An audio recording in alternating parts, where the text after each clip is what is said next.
مساء الخير، عاملين ايه النهارده؟ كنت بقلب على السوشيال ميديا كده ولقيت فيديو لدكتور اسمه محمد قنديل. الدكتور ده كان بيتكلم او بيرد على واحد سمعه في بودكاست. كان بيقول ان الستات اللي بتشتغل هي مش حاجه اتراكتيف للرجاله ولا حاجه، فمش ضروري ان هم يشتغلوا. وكان بيرد عليه بثلاث اجابات بجد حرفيا كانوا صادمين بالنسبه لي كده، لدرجه ان انا حسيت انه عمو هو انت لو مش مرتبط احنا ممكن نرتبط بكره الصبح عادي جدا بجد. يلا بينا. فتعالوا اقول لكم هو اتكلم في ايه. اول نقطه اتكلم فيها هي كانت فكره ان احنا عندنا في مصر نسبه الطلاق عاليه جدا، فعلشان كده في اغلب الاوقات اللي احنا بنشوفها حوالينا ان الراجل بيكون ندل، فبيسيب مراته وعياله يترموا في الشارع بعد ما بيطلقوا. فبالتالي الست لازم تكون اندبندنت ماديا علشان خاطر ان هي تعرف تصرف على اولادها ونفسها، فاولادها يعرفوا ان هم ياكلوا ويعيشوا. بس انا في بوينت تانية عايزه اضيفها على الموضوع ده، هي فكره انه في رجاله كتير قوي علشان هي اللي بتصرف في البيت، فهي بتبقى بتذل مراتاتها واولادهم على ان انا اللي بصرف عليك وانا اللي بجيب لك الفلوس. وفي ناس كتير قوي ممكن تكون عايشه في بيتها لمجرد بس ان هي مش عارفه تمشي من القيود دي. هي ما عندهاش حاجه او ما عندهاش شغلانه تعرف ان هي تشتغلها، فبالتالي مش تعرف تتطلق وتعتمد على نفسها ماديا. ومثلا بيت اهلها مش هيوافقوا ان هي تتطلق، فبالتالي هي مش هتعرف تسيب البيت وتروح في اي حته لان ملهاش حته تانية تعيش فيها. فبالتالي الحاجه الوحيده اللي هي هتعملها ان هي ترضى بالامر الواقع وتعيش حياه تعيسه مع شخص بيذلها وبيحسسها ان هو بيجبي عليها. however ان ده واجبه ناحيه ربنا وناحيه الوطن وناحيه كل حاجه في الدنيا.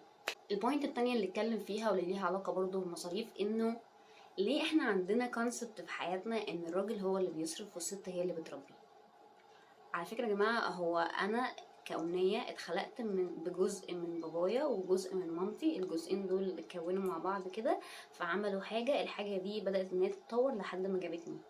فهو ازاي بقى ان احنا فصلنا الجزء بتاع بابا ده وقلنا ان ماما بس هي اللي هتربيني؟ ما هي ماما لو بتديني كل حاجه في الدنيا فهي في الاول وفي الاخر بني ادمه، فده حمل كبير قوي عليها.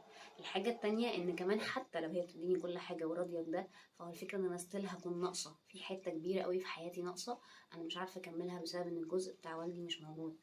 وفي حاجه بقى عايزه اضيفها في الحته دي، فكره العلاقه اصلا ما بين الابناء والاباء، اللي هي ايه؟ مفيش لغه حوار. بجد قليل قوي لما بسمع حد مثلا من صحابي او الناس اللي حواليا ان في لغه حوار ما بينهم وما بين اهاليهم. ودي حاجه بجد مهمه قوي. ليه؟ علشان خاطر ان لغه الحوار دي هي اللي بتخليني ان انا عندي ثقه بنفسي. يعني تخيلوا كده يا جماعه، انا دلوقتي عندي وجهه نظر، تمام؟ فوجهه النظر دي هروح ان انا اتكلم مع بابا مثلا فيها واقول له بابا انت عارف ان انا قريت في الكتاب الفلاني بيقول كذا كذا كذا كذا، وانا عندي وجهه نظر في الموضوع ده وعايزه ان انا اتناقش معاك فيها. فيقول لي ناقش معايا ايه بس؟ انت عبيط، انت تلاقيك ولا فاهم حاجه ولا بتنجان شويه زي كده ملهمش اي 30 لازمه. فانا طبعا الحاجه اللي انا غصب عني هحس بيها ان انا ماليش راي، ان انا ماليش لازمه في الكوكب. هو انا ما ينفعش اقول رايي لان بابايا اللي هو المفروض اكتر واحد بيحبني وبيخاف عليا وحنين عليا في الدنيا، هو شايف ان انا ما عنديش راي وشايف ان انا ما استحقش ان انا اتسمع. فبالتالي هل انا هعرف اعمل اي حاجه تانية قصاد اي حد تاني؟ هل هعرف اقول رايي لاي حد في الدنيا تاني؟ هبقى متخيل ان اكيد ان ردة الفعل من اي حد في الدنيا هقول له رأيي هتبقى اضعاف والدي. فانت بتخلق شخص هو ما عندوش ثقة بنفسه في بعض الاوقات بسبب ان انت ما فيش لغة حوار ما بينك وما بينه. كمان بقى الاوقات اللي احنا بنقضيها، فكرة مثلا ان ما فيش اب وابنه بيروحوا يقضوا وقت مع بعض، يروحوا يلعبوا بلاي ستيشن، يروحوا يخرجوا مش عارفة فين، يروحوا يتكلموا مع بعض في اي حاجة في حياتهم. ان اب يقعد كده مع ابنه يسأله انت ايه اخبار الدراسة، ايه اخبار صحابك، ايه اخبار اي حاجة في حياتك، ينصحه بنصايح، يحاول ان هو يتعرف عليه اكتر، يعني ايا كان. بس بجد الكلام ده قليل قوي لما بشوفه في الناس اللي حواليا. فانت لو متخيل ان وجودك كأب هو بس مجرد انك بتصرف، فصدقني ممكن اي حد في الدنيا يجي ان هو يقوم بالدور ده عادي جدا. لو جمعية خيرية ولا حتى عمي ولا خالتي ولا اي حد في الدنيا هيديني فلوس كل اول شهر، فانت كده هتبقى وجودك ملوش اي 30 لازمة في الدنيا. بس الفكرة ان انت لو وجودك فعلا كأب كبير قوي في حياة ولادك وفي حياة مراتك، فهيفرق معاهم كتير قوي. وحتى في اليوم اللي هم هيكبروا فيه ويقدروا ان هم يعتمدوا على نفسهم ماديا، مش هينسوا انه ليهم اب. على عكس تماما لو انت كان وجودك فلوس، يوم ما هيبقى معاهم فلوس مش هيفرق معاهم وجودك اصلا. الحاجة الأخيرة بقى اللي حابة أتكلم فيها، وإن السبب الأساسي للثري بوينتس اللي احنا اتكلمنا فيهم وأسباب تانية كتير قوي، هي الست. في كتاب اسمه ذكر شرقي منقرض لدكتور محمد طه، ده دكتور علم نفس. الكتاب ده كان بيتكلم فيه على إنه الست هي سبب أي مشاكل كونية حصلت وكونت ذكر شرقي منقرض. ليه بقى؟ عشان في راجل ذكر اتجوز ست، فكان بيعملها بطريقة غير آدمية، فالست دي وافقت وما اعترضتش، وعادي كانت بتعامل بأمينة وسيد، فإتس أوكي، مفيش مشكلة في الدنيا. فلما الست دي خلفت جابت بنت، البنت دي لما جت تتجوز برضه نقت لها واحد شبه السيد أبوها. فلما جت تعترض البنت دي بتقول لا ده بص بيعمل وبيسوي، قالت لها لا بنت، احنا ما بنعملش كده، انت لازم ترضي بالأمر الواقع اللي أنا رضيت بيه.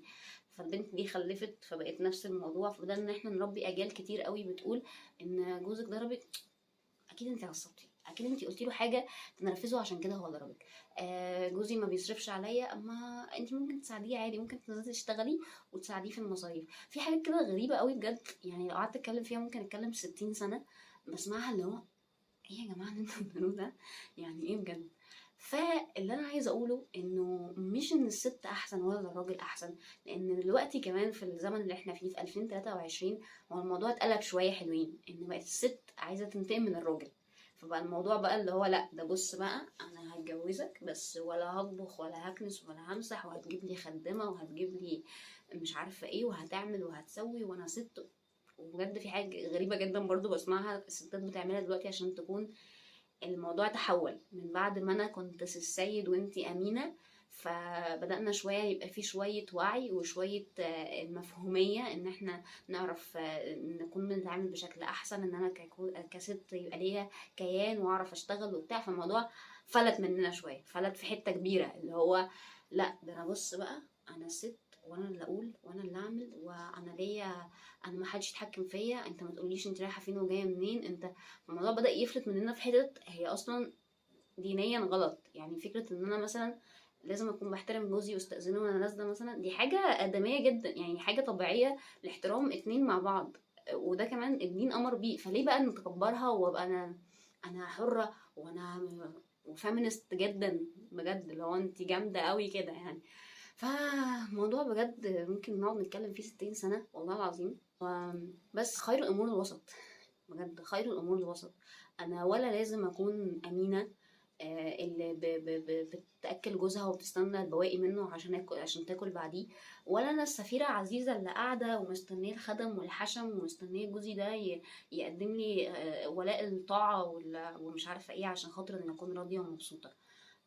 هو احنا ممكن نكون بني ادمين ممكن نكون بني ادمين عاديين جدا، ان انا كبني ادمه عندي شويه احتياجات وعندي شويه حاجات انا شايفه ان دي اللي بتحقق لي ذاتي، انت كذلك، فاحنا الاتنين هنبقى بنكمل بعض، انت عندك حياتك وانا عندي حياتي، كل واحد فينا بيكمل حياة التاني بهدوء بهدوء، من غير ما يكون حد فينا بينافس التاني، من غير ما حد فينا يكون بيحاول يثبت حاجة على التاني، من غير ما حد فينا يكون بيحاول يبين عضلاته للتاني، لان هي مش معركة. بجد الجواز مش معركة. يمكن انا مش متجوزة وحاسة اني بتكلم شوية على قلة خبرة، بس انا بجد حاسة ان الموضوع مش بالكارثية الكبيرة اللي احنا بنشوفها كل يوم دي، وانه ان الست تقدر ان هي تخلق الجو الآدمي لأسرة بسيطة سهلة كيوتة أمورة، وإن الراجل يقدر إن هو يكون بدماغ أعقل بكتير من اللي هو سمعها أو اتربى عليها من أمه، مثلا إن أنت لازم تكون أنت اللي بتشخط وبتنطر، وأنت اللي لازم تكون السيد، وأنت اللي ما تجيبش كوباية مية وما تغسلش مواعين وما تعملش وما تسويش، أنت راجل أنت ما تعيطش أنت. يا جماعة لازم نخرج من القوالب دي، ونخرج منها بشكل بالراحة، واحدة واحدة، بشكل صح، مش بشكل اوفر.